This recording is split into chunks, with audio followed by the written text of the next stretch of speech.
Buenas tardes y bienvenidos a este programa especial sobre Afganistán. Hoy contamos con la opinión de un experto en relaciones internacionales y profesor de esta misma asignatura, Relaciones Internacionales, en la Universidad Camilo José Cela, entre otras. Buenas tardes, Alfredo Rodríguez. Hola, Víctor, encantado de saludarte. Buenas tardes. Lo primero, muchísimas gracias por concedernos esta entrevista y pues vamos a comenzar con lo que es su tema de actualidad, que es el tema de Afganistán, ¿no? Un tema que desde el 11 de septiembre de 2001, en el que 20 años ya de aquel año, aquel atentado, aquella masacre que cambió el mundo, marcó un antes y un después y el comienzo de una nueva etapa en el mundo occidental. Ese atentado que se perpetró contra las Torres Gemelas de Estados Unidos. Tras este atentado, Estados Unidos lo que buscó fue un poco, pues, en Afganistán, que dejasen de gobernar los talibanes. Incluso algunos medios hablaban de venganza por parte de Estados Unidos y para mostrar su poderío, tanto militar como económico, en todos los aspectos, ¿no? Como hegemonía mundial. Y comenzó una guerra en Afganistán, una guerra que duró hasta agosto-septiembre de este año, de 2021, cuando Estados Unidos y sus aliados decidieron retirar las tropas y los talibanes se volvieron a hacer con el poder gubernamental de Afganistán. ¿Usted cree que hizo bien Estados Unidos en comenzar esta guerra años atrás? Esa es la gran pregunta del millón y la respuesta más rápida sería que la intervención al final no ha surtido efectos, con lo cual han sido 20 años de fracaso. Lo que pasa es que si el análisis de las relaciones internacionales fuese tan sencillo, con esto acabaríamos incluso una asignatura que hablará sobre posibles intervenciones y, sin embargo, no es tan fácil. Aquellas, efectivamente, como ha señalado, aquellos atentados, entre otros contra las Torres Gemelas de Nueva York, contra el Pentágono, aquel avión que cayó en curso a Nueva York o a Washington y que cayó por acción de los estadounidenses que iban dentro, y que de alguna forma la vena patriota les hizo morir antes que dejar que aquello fuera una masacre. Aquellos atentados efectivamente marcaron un antes y un después en la lucha contra el terrorismo, con aspectos positivos y negativos en todos los sentidos. Positivos fue la concienciación internacional de que el terrorismo es una lacra que nos afecta a casi todos por igual y por lo tanto que había que invertir en seguridad, en el mejor sentido de la palabra. Invertir no solo quiere decir, bajo mi punto de vista, fondos económicos, sino invertir en ciencia, en tecnología, en pensamiento, en análisis, en prevención del delito, en prevención del terrorismo y, desde luego, si se produce ese terrorismo, pues en prevención, en contestación a los ataques terroristas.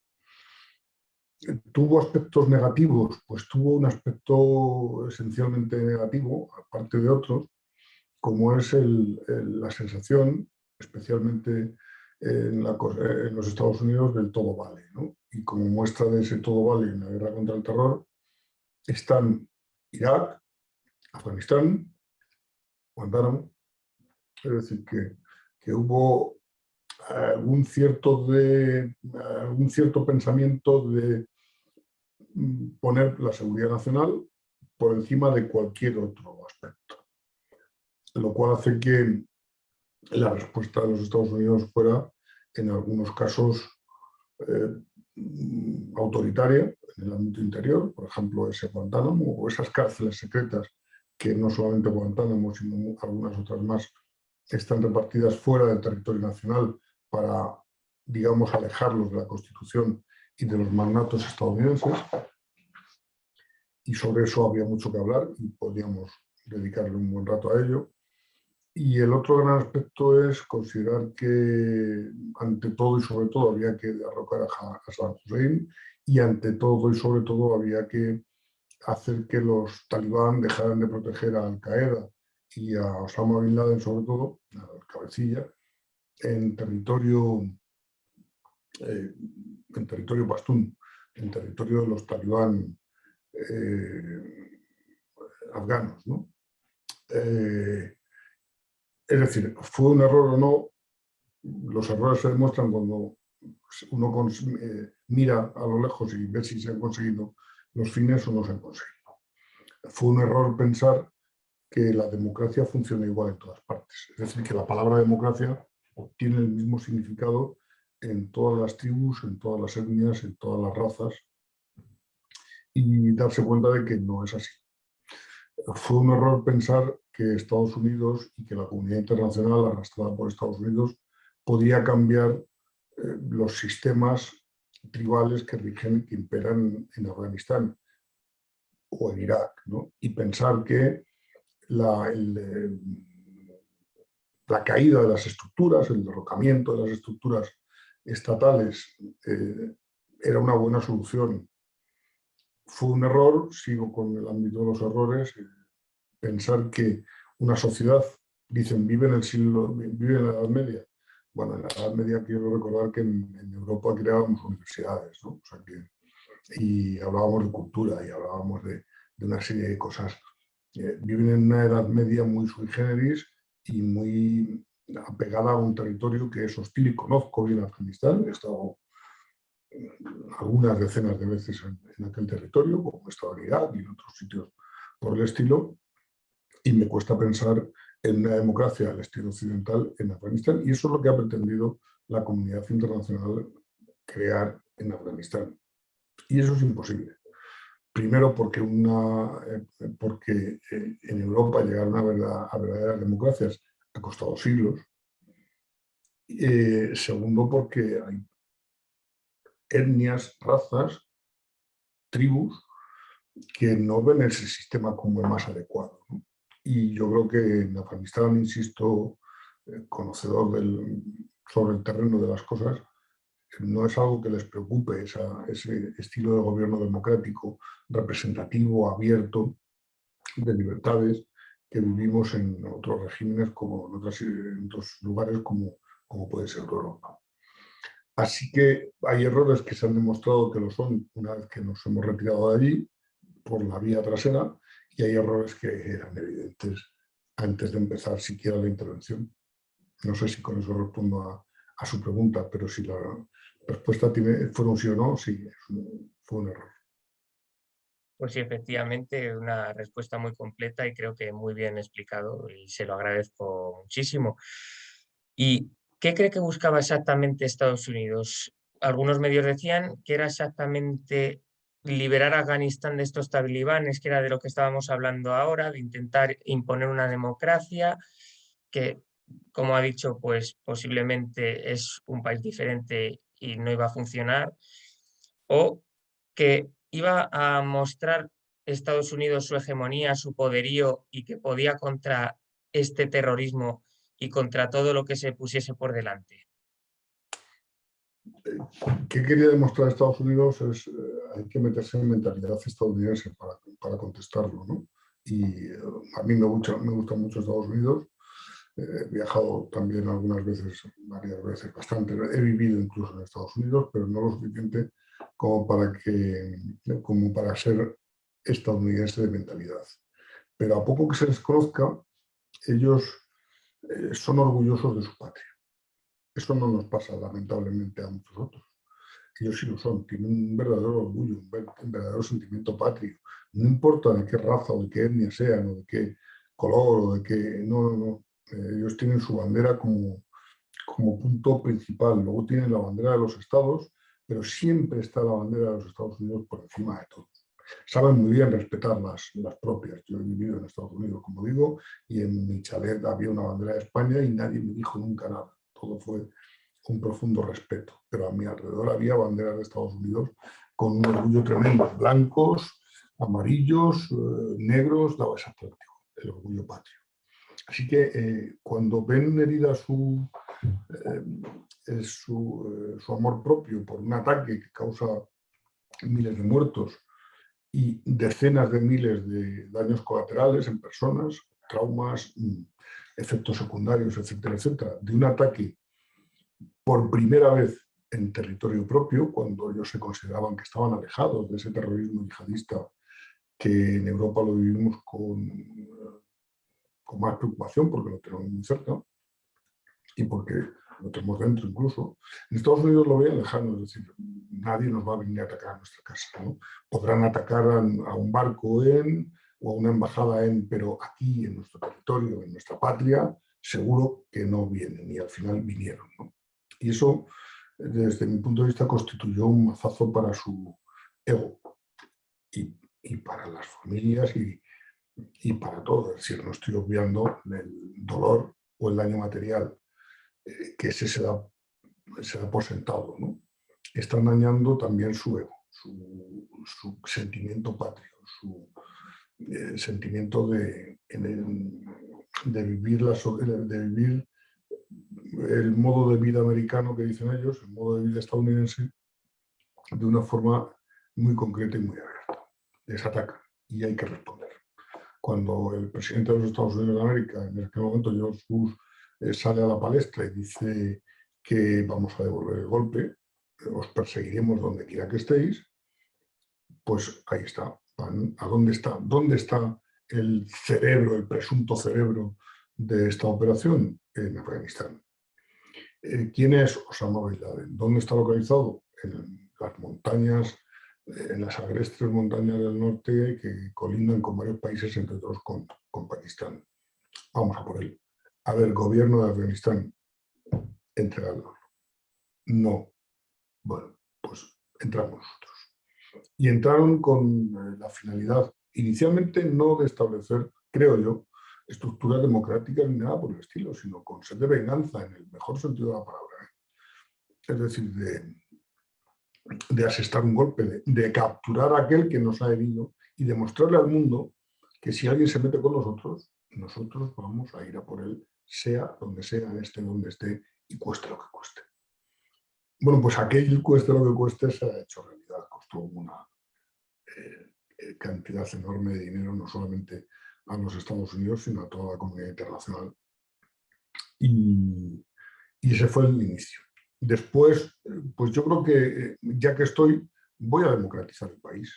Y ese es el error del que hablaba, es decir, ir a buscar a Osama Bin Laden y recuperarlo y ajusticiar, perdón, y someterlo a juicio, que es lo verdaderamente democrático.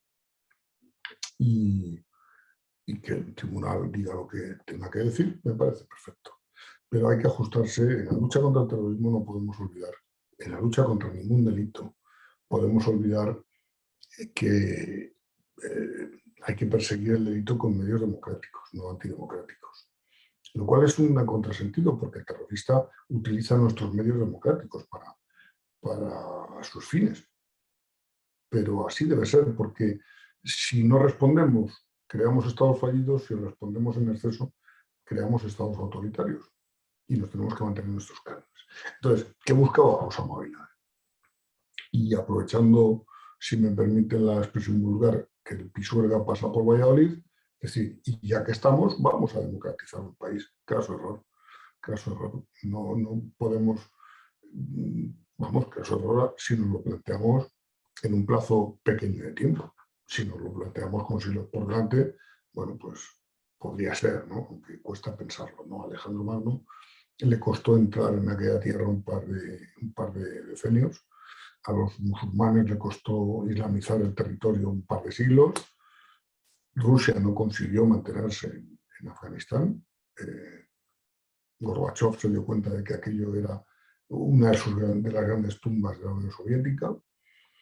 Y Estados Unidos pues se acaba de dar cuenta de qué hacemos aquí, ¿no?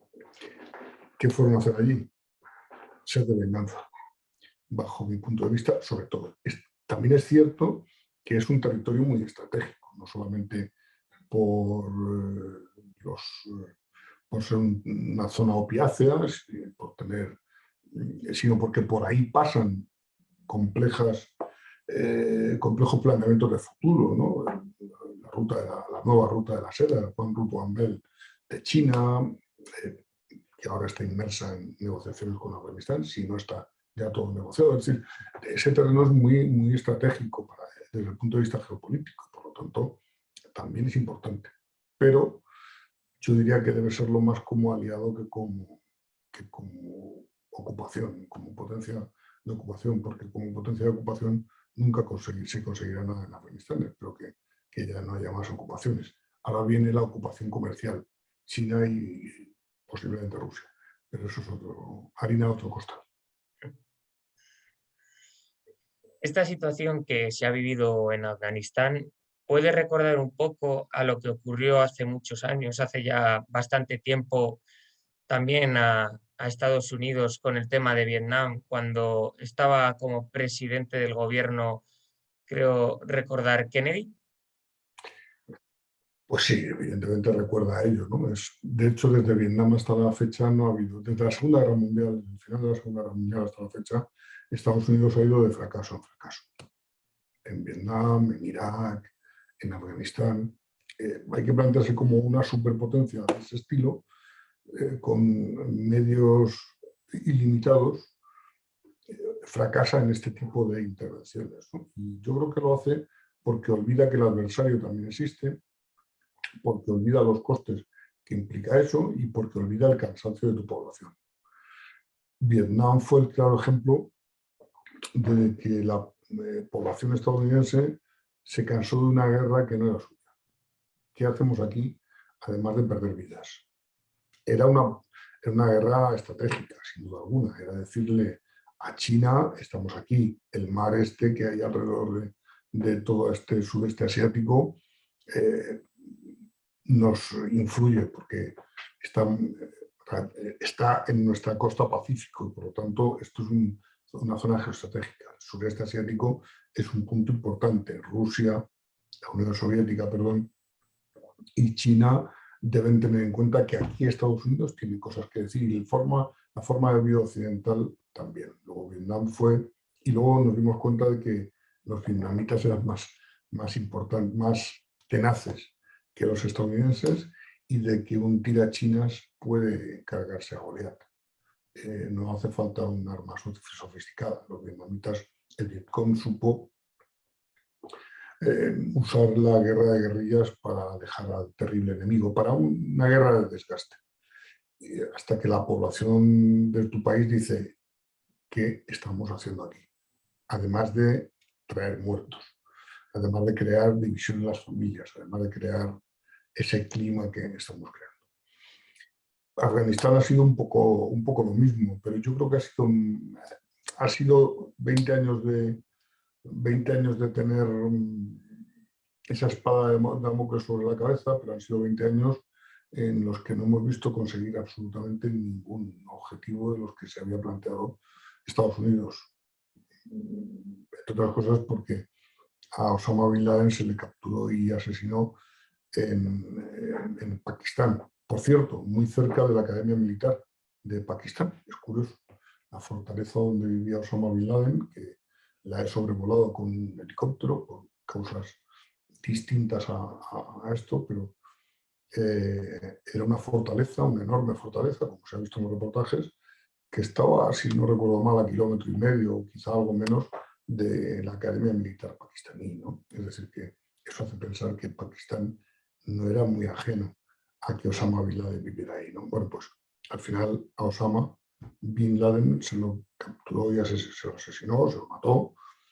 No vamos a usar figuras delictivas, se lo mató fuera de ese territorio con el que estaban en guerra, ¿no? Y en el territorio de un presunto aliado, que no lo es tal, pero bueno. Así que la sensación que le queda al ciudadano es de fracaso, la misma que en Vietnam. Quizá incluso yo diría que las causas son muy parecidas, ¿no? Aquí ha tenido mucho que ver también no solamente el desgaste psicológico, sino el desgaste económico o las políticas de servidores públicos, como los 3 últimos presidentes de los Estados Unidos, en especial los 2 del bando demócrata, que pensaban que ahí no hacían nada, no sin cierta razón, ¿no? Con un presidente republicano, Donald Trump, que bueno, ni chicha ni limonada, ¿no? Pero Obama se lo quería cargar. Obama accedió al poder diciendo me voy a cargar Guantánamo, nunca lo hizo. porque es muy difícil desandar ese terreno andado.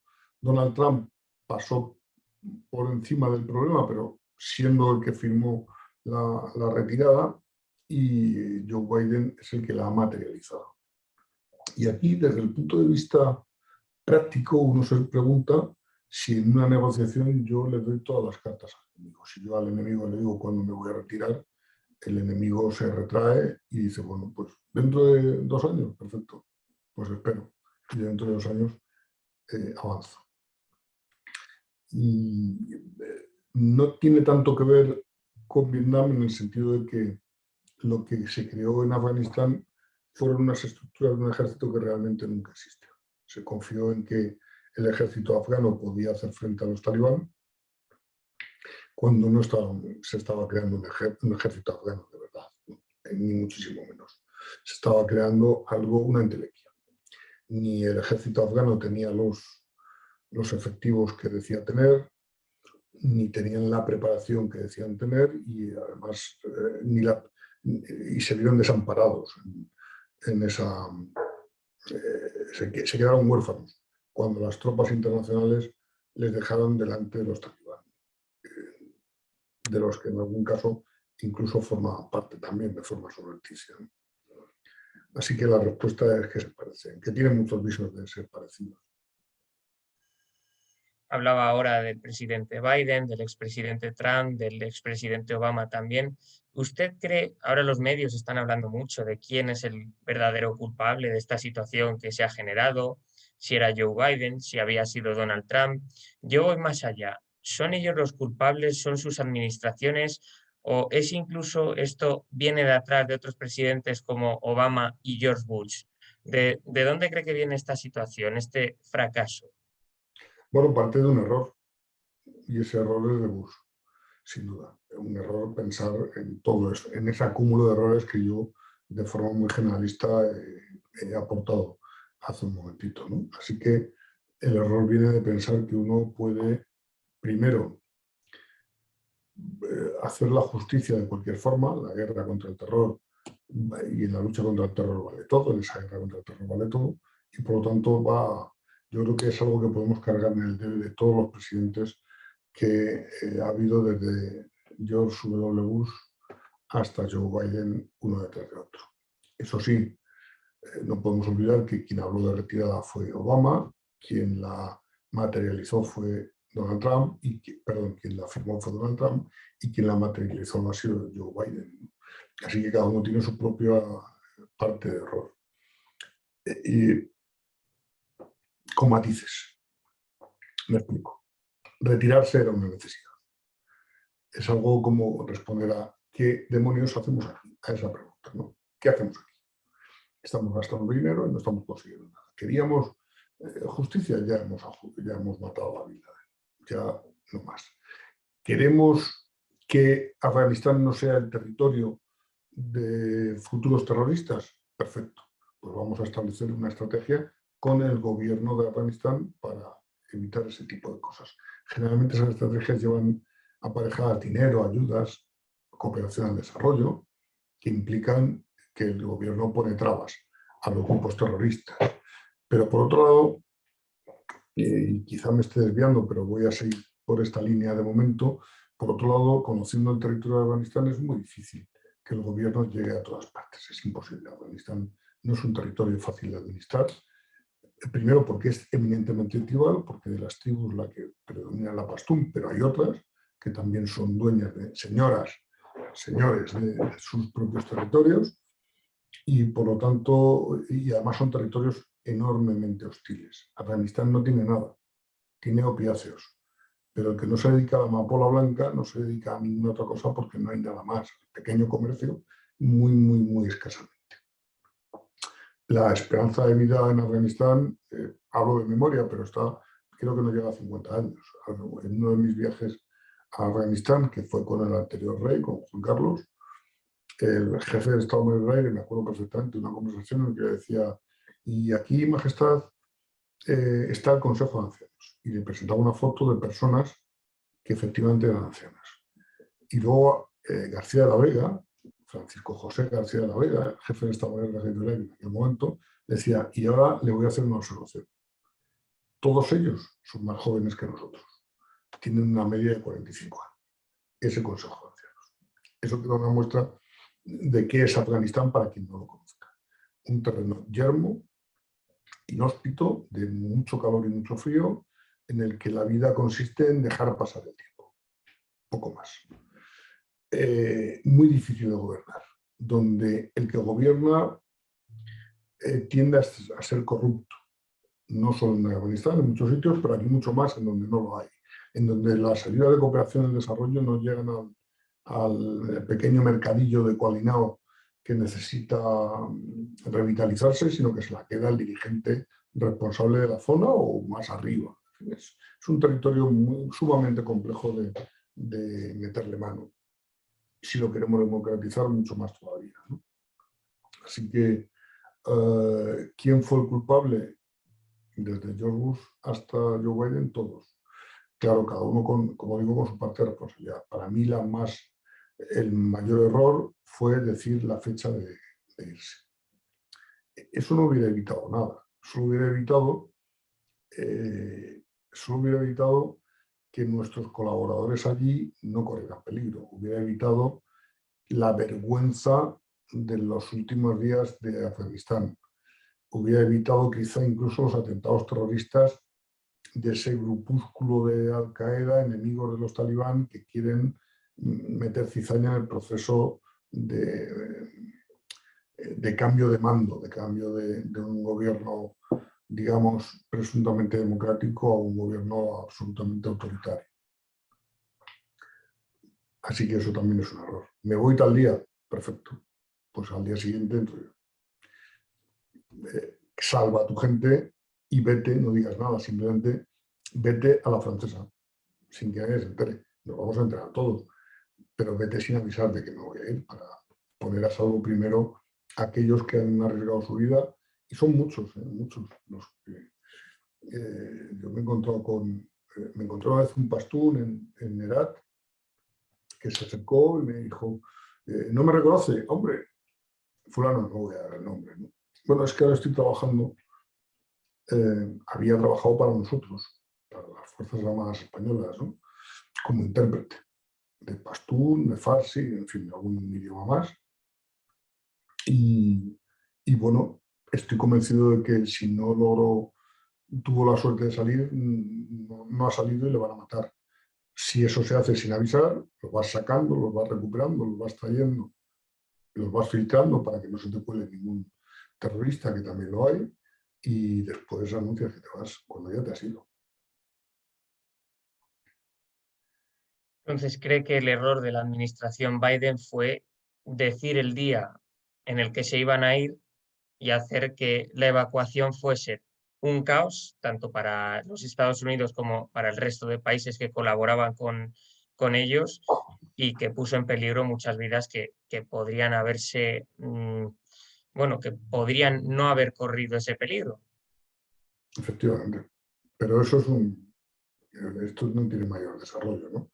Como digo, es una cosa habitual. Un negociador no es que vaya de lo fuera, pero un negociador no pone sus cartas encima de la mesa. No dice hasta dónde voy a llegar, este límite. O esto estoy dispuesto a pagar. Nunca. Un negociador, unas fuerzas armadas, lo digo aunque ya no ejerzo, pero como militar que soy, porque la milicia imprime carácter, un ejército, una guerra no se consigue ningún objetivo y dices, en Italia me voy de este campo de batalla, porque entonces le estás dando esa ventaja al adversario, al enemigo, y no tiene ningún sentido hacerlo.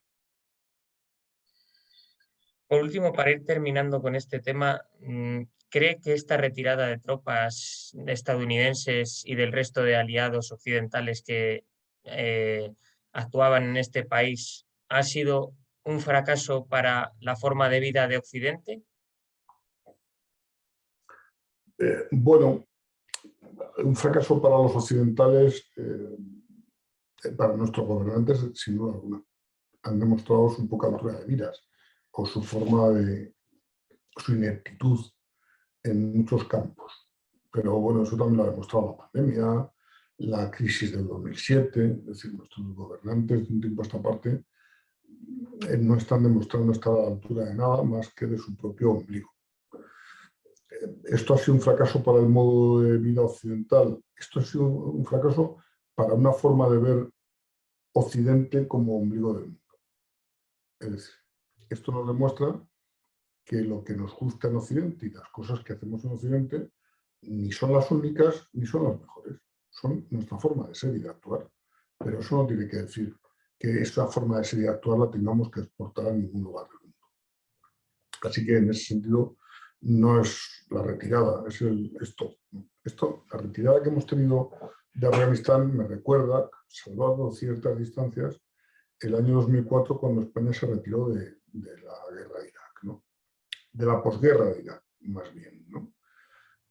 Fuimos el hazmerreír de nuestros aliados, porque de repente, de hoy para mañana, cambió el gobierno y de hoy para mañana dijimos, nos vamos. Oye, pero, bueno, ¿cuándo os vais? ¿Cuánto tiempo? No, ahora. No, hombre, pero vuestro frente hay que cubrirlo, ¿no? Tenemos que desplegar, Esto se tarda unos meses, ¿no? No. Nos vamos ahora, en este momento. Y eso causó el hazmerreír, fuimos el hazmerreír nuestras tropas. ¿La culpa fue de nuestras tropas? ¿La culpa es de Occidente? No, es de quien dio la orden. Nuestras tropas lo que hicieron fue cumplir órdenes. Somos el hazmerreír del mundo porque nuestros dirigentes nos hayan sacado deprisa y corriendo de Afganistán. Sí lo somos, claro que sí, pero de forma injusta, porque yo no tengo nada que ver, ni usted tiene que ver, ni nuestros compatriotas, tienen que ver quienes nos gobiernan, que no han sabido hacer las cosas bien. ¿Qué impulsó a Joe Biden a decir nos vamos ya y te voy a decir la fecha? Pues no tengo ni idea. No tengo ni idea. Un exceso de buenismo, ¿no? Occidente, Europa no está preparada para hacer la guerra, 2 guerras mundiales y los Balcanes y algún conflicto más nos hicieron vacunarnos contra esa enfermedad y ahora pensamos que todo es bueno en este mundo. Nos hemos vuelto, hemos adoptado las teorías idealistas, el idealismo en relaciones internacionales, ¿no? ¿Quién era realista? Seguía siendo los Estados Unidos, pero parece que con Joe Biden también nos hemos abonado al terreno del idealismo. Y el idealismo implica eso, ideales, pero luego hay que llevarlos al terreno. Y ahí es más complicado, ¿no? En la política, el juego de la política es el real, la realpolitik, ¿no? La política real, lo que ocurre de verdad. E insisto, si yo le enseño mis cartas al enemigo, ese enemigo se aprovechará de ellas. Pues la última pregunta que quería hacerle es, ¿qué cree usted que puede ocurrir a partir de ahora con toda esta situación? Bueno, siempre me gusta decir a mis alumnos de Relaciones Internacionales que el internacionalista es aquel que sabe explicar por qué se equivocó en sus predicciones, ¿no?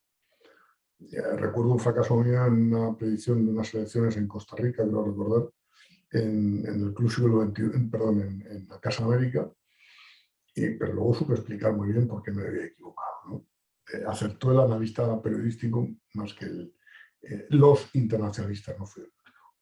Así que voy a hacer una predicción, pero eso no quiere decir que sea buena, eso quiere decir que viendo cómo está el mundo y viendo que el mundo monopolar que era Estados Unidos como pivote ha ido pasando a ser bipolar y algunos consideran que multipolar, China sobre todo como protagonista hegemónico de ese cambio y algunos actores, aunque ellos no lo quieran secundarios, como puede ser Rusia, pues esa evolución me hace pensar también, al hablar de Afganistán, en volcar esa evolución en ese territorio, ¿no? Creo que lo he apuntado antes, ¿no? China tiene muchos intereses en la zona. Bueno, tiene intereses en todas partes. Tiene un inmenso capital que lo va invirtiendo y recoge beneficios. Lo hizo en África, lo hizo en Sudamérica, compra la deuda estadounidense, compra Europa, está comprando Europa poco a poco, y ahora está entrando en Afganistán para hacer su propio negocio. Así que creo que la gran potencia que se revela como fuerte en la zona va a ser Afganistán. China no tiene ningún problema en reconocer gobiernos, le da exactamente igual, porque la ética no la usa y la moral es la suya, con lo cual lo que piensa es en el beneficio. Es una sociedad, es un régimen comunista de carácter capitalista, sea eso lo que quiera decir, que es muy raro de explicar, pero básicamente es que para los demás el comunismo y para mí como Estado el capitalismo, y así se está moviendo por el mundo. Así que el futuro de Afganistán, en mi humilde opinión, pasa por China, que empezará a explotar, a llevar, y tendrá la misma forma de hacer las cosas que en el resto del mundo. Pan para hoy y hambre para mañana. Compro explotaciones, pago su precio de hoy, pero no creo mano de obra local, sino que me la llevo de las mías, que tengo muchas, tengo 1.400 millones aquí dispuestos a trabajar en cualquier sitio, ¿no? Creo infraestructuras, pero para mí luego las abandono, es decir, te da dinero hoy, te da pan hoy, pero ese dinero se irá en corruptelas y no llegará a la población. China va a ser un buen actor geopolítico en la zona, un buen garante de la geoestrategia de la zona, y el gran aliado de China en estos momentos es Rusia. Antes era al revés, la Unión Soviética era la que protegía a China. Bueno, pues ahora es China la que de alguna forma ayuda, protege o se arrima o deja que Rusia se arrime a ella. Así que será el otro gran actor de la zona. Curiosamente, el protagonista de la invasión que acabó con Gorbachev en Afganistán va a entrar, pero de forma comercial, con el apoyo de China, creo yo. Ese va a ser el gran futuro de Afganistán. China sobre todo, y Rusia como actor, digamos, secundario. Y la comunidad internacional, es decir, el resto, encabezada por Estados Unidos, pues nada, sin protagonismo allí porque nos hemos ido. Pues muchísimas gracias, Alfredo, y le agradezco toda su opinión vamos, el haber analizado el tema de Afganistán, la situación, qué es lo que ha pasado en estos 40 años, qué es lo que ha pasado estos 2 últimos meses y qué es lo que pasará. Muchísimas gracias, se lo agradezco. Un placer.